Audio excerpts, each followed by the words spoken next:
আসসালামু আলাইকুম বন্ধুরা, আজকে আপনাদের সাথে এমন একজন ব্যক্তির সাথে পরিচয় করাই দেব যার সাথে আপনাদের পরিচয় হওয়াটা অতি জরুরি। আপনারা তার কাছ থেকে দিনই কিছু কথা শুনতে পারবেন। আমাদের প্রিয় ভাই হযরত মাওলানা শাহজালাল জালালী। তো আসলে উনি আপনাদেরকে কিছু নসিহত করবে, সেটা আপনারা আসলে মনোযোগ সহকারে শুনবেন।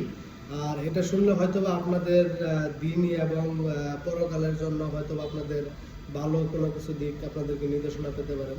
সুতরাং দেরি না করে আসলে আমরা ভাইয়ের মুখ থেকে ভাইয়ের পরিচয়টা শুনি, ভাইয়ের মুখ থেকে কিছু শুনি। ভাই বলেন। আসসালামু আলাইকুম ওয়া রাহমাতুল্লাহি ওয়া বারাকাতুহু। আলহামদুলিল্লাহ, শুকর আলহামদুলিল্লাহ, মহান রব্বে কারিমের দরবারে শুকরিয়া এই জন্য জ্ঞাপন করিতেছি যে মহান রব্বুল ইজ্জত ওয়াল জালাল আপনাকে আমাকে বিভিন্ন জাতি থেকে বাছাই করে, বিভিন্ন সম্প্রদায় থেকে বাছাই করে, বিনা দরখাস্তে, বিনা আজিজিতে আল্লাহ সুবহানাহু ওয়া তাআলা আপনাকে আমাকে মুসলমান হিসেবে কবুল করেছেন।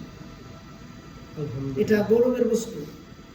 আল্লাহ তাআলা ইচ্ছা করলে আমার ভিতরে যে রূহ আছে, আমার ভিতরে যে প্রাণ আছে, এটা বনের একটা হিংস্র জানোয়ারের আছে। তো আল্লাহ তাআলা মেহেরবানি করিয়া মুসলমানের কুলে জন্ম দেওয়ার পরেও আল্লাহ সুবহানাহু ওয়া তাআলা আপনাকে আমাকে সমস্ত বিশ্বের যিনি রহমত, আল্লাহ সুবহানাহু ওয়া তাআলা তিনার পাক কালামের ভিতরে ঘোষণা করেছেন, বিসমিল্লাহির রহমানির রহিম,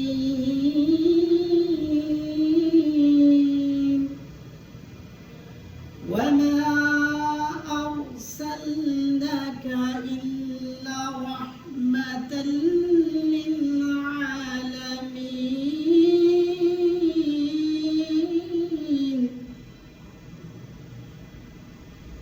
তিনি সমগ্র বিশ্বের প্রতিপালক। তিনার ঘোষণা সমস্ত আলম, সমস্ত আলমের রহমত স্বরূপ যিনি দুজাহানের বাদশাহ, দুজাহানের সরদার, সাইয়্যিদুল কাউনাইন, সাইয়্যিদুল মুরসালিন, রাহমাতাল লিল আলামিন, এই মহান এক মনীষীর উম্মত হিসেবে আমাদেরকে তিনি কবুল করেছেন। এই জন্য আমরা গর্বিত। তো শুকরিয়া আদায় করে শেষ করা যাবে না। তারপরে তিনি আমাদেরকে যে মহান কিতাব নাজিল করেছেন,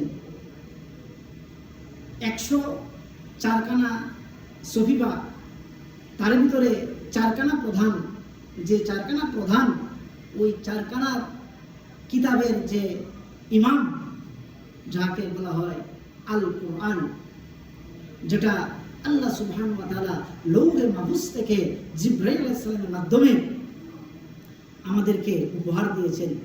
ওই কিতাবের উত্তরাধিকারী সূত্রের মালিক আমাদেরকে আল্লাহ তাআলা বানায় দিয়েছেন। তো আরো শুকরিয়া, যে জিনিসের মাধ্যমে আমরা ইহকাল এবং পরকালের পাথেয় হিসেবে আমরা নিব, আমাদেরকে আল্লাহ সুবহানাহু ওয়া তাআলা পার করবেন, যার ওজন 7 আসমান 7 জমিন, আল্লাহ পাকের আরশ, কুরসি, লৌহ, কলম সমস্ত কিছুর চাইতে শ্রেষ্ঠ। আল্লাহ সুবহানাহু ওয়া তাআলা মুসা আলাইহিস সালামকে বলছেন, হে মুসা, তুমি কি জানো ইয়ার ওজন কত?